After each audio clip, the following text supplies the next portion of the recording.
ഷേരു ഒരു പട്ടിയേം പിടിച്ച് നടക്കുന്നത് കണ്ടല്ലോ. ഏ ഷേരുവിന്റെ കൂടെ പട്ടിയോ? അതേത് പട്ടി?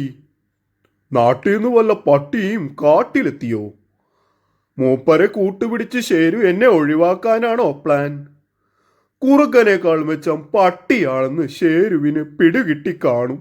അവസാനം ഷേരുവിനും ബുദ്ധി വന്നു. ഷോ, ഒരു കടുവ കൂട്ടിനുള്ളത് ഗമയായിരുന്നു. അതും പോയി കിട്ടി. സൂത്ര, താൻ പട്ടിയെ കണ്ടിട്ടുണ്ടോ? ഓഹോ, അപ്പോ കേട്ടതൊക്കെ സത്യമാ? ദാ നിൽക്കുന്നു. കരടിച്ചേട്ടൻ സംഘടിപ്പിച്ചു തന്നതാ. കണ്ടാലൊരു ഗമയൊക്കെ ഉണ്ട് അല്ലേ സൂത്ര? ഹും. എന്താ സൂത്ര മുഖത്തൊരു വിഷമം? എന്നാലും തനിക്ക് എന്നോടൊരു വാക്ക് പറയാമായിരുന്നു. ഇതുപോലുള്ള സാധനങ്ങളെ ഞാൻ കൊണ്ടു നടക്കുന്നത് എനിക്കിഷ്ടമല്ല എന്ന് തനിക്കറിയില്ലേ? അപ്പോ തനിക്ക് ഇവനെ ഇഷ്ടമായില്ലേ?